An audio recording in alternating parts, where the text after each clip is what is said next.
আসসালামু আলাইকুম বন্ধুরা, আশা করি সবাই সুস্থ আছেন। বন্ধুরা, সামরিক পরিকাঠামোর বাইরে আমরা যারা সাধারণ নাগরিক আছি, আমরা যারা সাধারণ মানুষ আছি, সেটা বাংলাদেশের ভেতর হোক কিংবা ভারতের ভেতরে, যেই দেশের ভেতরই হোক না কেন, আমরা ঠিক ততটুকুই জানি যতটুকু সামরিক বাহিনী তার অভ্যন্তরীণ নিরাপত্তা খর্ব হবে না এটা ভেবে আমাদের জানায়।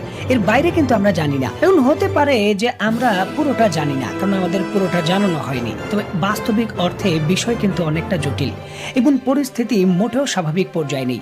দেখুন, আমি এই অবস্থাটাকে যুদ্ধ অবস্থা বলবো না, তবে বাংলাদেশ এবং ভারতের মধ্যে চরমভাবে আস্থাহীনতা কিন্তু তৈরি হয়েছে। কেউ কারো উপর আস্থা রাখতে পারছে না। ভারতও বাংলাদেশের উপর রাখতে পারছে না, আবার বাংলাদেশও ভারতের উপর আস্থা রাখতে পারছে না। দুই দেশই একটা অজানা শঙ্কায় রয়েছে যে সীমান্ত এলাকায় কখন জানি কি হয়। আর এর জন্য দুই দেশই কিন্তু সীমান্ত এলাকায় তাদের সর্বোচ্চ যে অ্যালার্ট প্রস্তুতি রয়েছে সেটা নিশ্চিত করছে। যদিও এই জিনিসটা বাংলাদেশ সরকারের পক্ষ থেকে অফিসিয়ালি কনফার্ম করা হয়নি, তারপরও ভারত সরকারের পক্ষ থেকে দাবি করা হয়েছে যে বাংলাদেশ তার সীমান্ত নিরাপত্তা জোরদার করার জন্য সিলেটের যে ছাতক এরিয়া রয়েছে সেই জায়গায় ড্রোন প্রেরণ করেছে। এক্স্যাক্টলি সংখ্যাটা জানা যায়নি, তবে তুরস্কের তৈরিকৃত বায়রাক্তার ড্রোন যেটা বাংলাদেশের ডেলিভারি পেয়েছে, বাংলাদেশ সেই ড্রোনগুলো মেঘালয়ের আকাশে উড্ডয়নরত অবস্থায় ছিল, এমনটা মেঘালয়ের যে পুলিশ কর্মকর্তা রয়েছে এবং বিএসএফ রয়েছে তেমনটা কনফার্ম করছে। বাংলাদেশের ড্রোন এই মেঘালয়ের ভেতর যে মিলিটারি মুভমেন্ট রয়েছে ভারতের সেটা পর্যবেক্ষণ করছে। এই ঘটনার অভিযোগের পরিপ্রেক্ষিতে যেহেতু ভারত সরকার কূটনীতিকভাবে কোনো প্রতিক্রিয়া দেখায়নি, এই জিনিসটা অনেকটা সুনিশ্চিত ছিল যে ভারত সরকার সামরিকভাবে এর প্রতিক্রিয়া দেখাবে, অবশ্যই ভারত এর জবাব দেবে। এই জিনিসটা অনেকটা সুনিশ্চিত ছিল, কারণ ভারত আমরা হাতে গোনে কিছু মানুষ যেমনটা বলি ঠিক তেমনটা কিন্তু নয়, তারা প্রতিক্রিয়া দেখানোর ক্যাপাবিলিটি তাদের আছে। যে অত্যন্ত গুরুত্বপূর্ণ এই বিষয়টিকে কেন্দ্র করে বাংলাদেশের পদক্ষেপের প্রতিক্রিয়া হিসেবে ভারত সরকার তাদের যে ইস্টার্ন কমান্ড রয়েছে পশ্চিমবঙ্গের ভেতর, সেখানে ইসরায়েলের তৈরিকৃত যে হেরন টিপিআই ড্রোন রয়েছে সেটা মোতায়েন করেছে। স্ক্রিনে নিশ্চয়ই আপনারা দেখতে পাচ্ছেন, অত্যন্ত গুরুত্বপূর্ণ এই বিষয়টিকে কেন্দ্র করে ভারতীয় সংবাদ মাধ্যম ইন্ডিয়া.com একটা পূর্ণাঙ্গ প্রতিবেদন প্রকাশ করেছে এবং এই জায়গায় নিশ্চয়ই দেখতে পাচ্ছেন বাংলাদেশের সংবাদ মাধ্যম ইনক্লাব এই ইস্যুটিকে কেন্দ্র করে সংবাদ শিরোনামে করেছে যে বাংলাদেশ সীমান্তে আধুনিক ড্রোন মোতায়েন করলে ভারত, এবং অবশ্যই যেহেতু পশ্চিমবঙ্গের ঘাঁটিতে তারা এই ড্রোনগুলো মোতায়েন করেছে, সেটার একেবারে সুনির্দিষ্ট লক্ষ্য হলো আমাদের খুলনার ভেতর আমাদের মিলিটারি যে মুভমেন্ট বা বেজ রয়েছে সেটার উপর নজরদারি করা বলেন বা যে কোনো প্রতিক্রিয়ার দ্রুত পদক্ষেপের জন্যই তারা এই ড্রোন মোতায়েন করেছে। এখন দেখুন, এক্স্যাক্টলি ভারত সরকার এই পশ্চিমবঙ্গের ভেতর বাংলাদেশ সীমান্তে আসলে কতগুলো ইসরায়েলের ড্রোন মোতায়েন করেছে সেই বিষয়ে সুনির্দিষ্ট তথ্য পাওয়া যায়নি। তবে যেমনটা বিভিন্ন সংবাদ মাধ্যম এবং সূত্র থেকে জানা গেছে যে ভারতের হাতে বর্তমানে এই হেরন টিপি নামক যে ড্রোন রয়েছে সেটা 5 থেকে 6টির মতো রয়েছে, যার উল্লেখযোগ্য অংশ তারা চীন এবং পাকিস্তান সীমান্তে মোতায়েন করেছে। সেখান থেকে বড় ধরনের মুভমেন্ট করা সম্ভব নয়। সুতরাং এই জায়গায় এই জিনিসটা পরিষ্কার যে একটি থেকে সর্বোচ্চ 2টি ড্রোন এই জায়গায় মোতায়েন হতে পারে, এবং যেমনটা ভারতীয় সংবাদ মাধ্যম নিশ্চিত করছে এই ড্রোনটি নিয়মিতই কিন্তু বাংলাদেশের যে খুলনার সীমান্ত এলাকা রয়েছে সেই জায়গায় বর্তমানে টহল দিচ্ছে এবং গুরুত্বপূর্ণ যে গোয়েন্দা তথ্য তাদের হিসাবে মিলিটারি মুভমেন্টের সেগুলো তারা সংগ্রহ করছে। এবং দেখুন, এই জায়গায় একটা জিনিস কিন্তু লক্ষণীয়, বাংলাদেশ ড্রোন মোতায়েন করেছে সিলেট সীমান্তে, মানে মিজোরাম সীমান্তের ওই পারে। যদি ভারতের নিজের দেশের নিরাপত্তা নিশ্চিত করারই পরিকল্পনা থাকতো তাহলে কিন্তু তারা এই হেরন টিপি ড্রোনগুলো মিজোরামে মোতায়েন করত, তবে সেই জায়গায় কিন্তু মোতায়েন করেনি। কারণ মিজোরামের ভেতর যে রাজনীতি সেটা বাংলাদেশ এবং হিন্দু মুসলিম কেন্দ্রিক নয়, তারা এগুলো বিশ্বাসই করে না এবং তাদের ভেতর এগুলো কোনো প্রভাবই ফেলতে পারবে না। তবে এই কলকাতার ভেতর বা পশ্চিমবঙ্গের ভেতর এটা প্রভাব ফেলবে, আর তার জন্যই কিন্তু বিজেপি সরকার সুনির্দিষ্টভাবেই এই ড্রোন মোতায়েন করে ঢাক ঢোল পিটিয়ে ঘোষণা দিচ্ছে যে এই পশ্চিমবঙ্গের যারা হিন্দু রয়েছে তাদের বাংলাদেশ থেকে আক্রমণ থেকে আমরা রক্ষা করার জন্য কাজ করছি।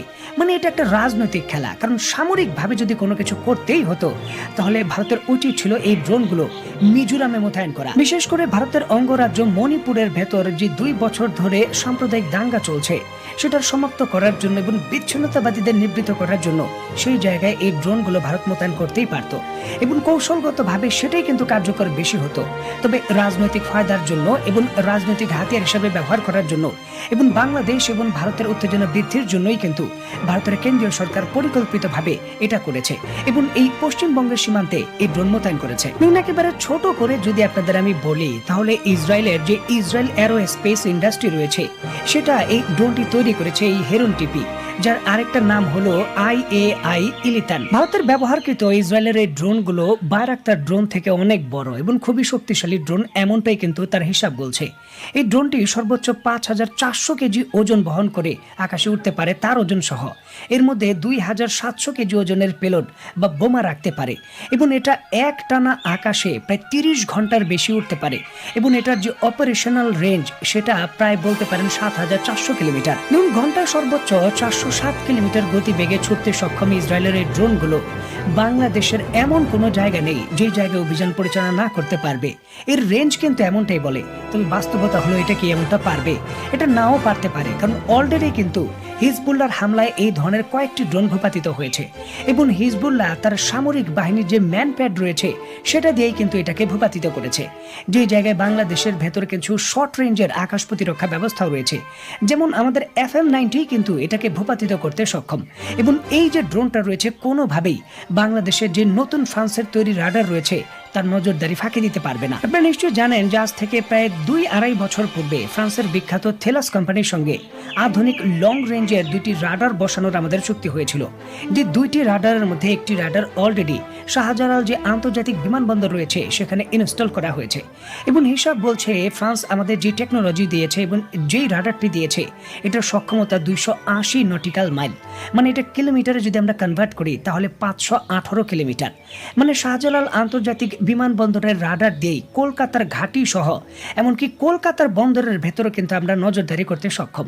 এবং বর্তমানে এই ড্রোনগুলো, ইসরায়েলের ড্রোনগুলোর অবস্থান, বিভিন্ন ধরনের মুভমেন্ট একেবারে নিখুঁতভাবে বাংলাদেশ পর্যবেক্ষণ করছে এবং এখন পর্যন্ত এই ধরনের তথ্য নিশ্চিত হওয়া যায়নি যে এই ড্রোনটি বাংলাদেশের সীমানায় প্রবেশ করার কোনো ধরনের চেষ্টা করেছে।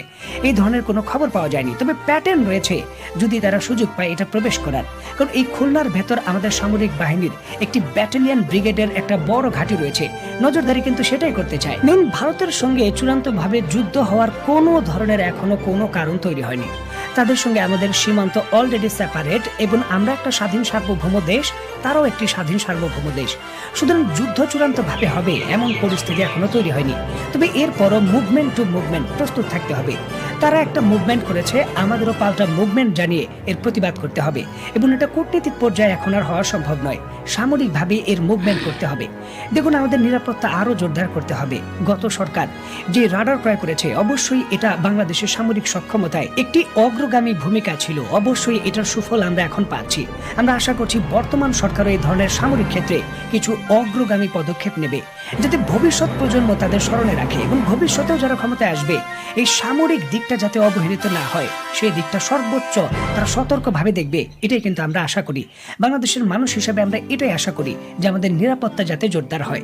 তো বন্ধুরা, অত্যন্ত গুরুত্বপূর্ণ এই বিষয়টিকে কেন্দ্র করে আপনি ব্যক্তিগতভাবে কি মনে করছেন তো অবশ্যই কমেন্ট বক্সে লিখবেন। তো বন্ধুরা, আজকের মতো বিদায়, নতুন কোনো ভিডিও নিয়ে আবার দেখা হবে। সেই পর্যন্ত সবাই ভালো থাকবেন, সুস্থ থাকবেন এবং বাংলাদেশকে ভালোবাসবেন। আল্লাহ হাফেজ।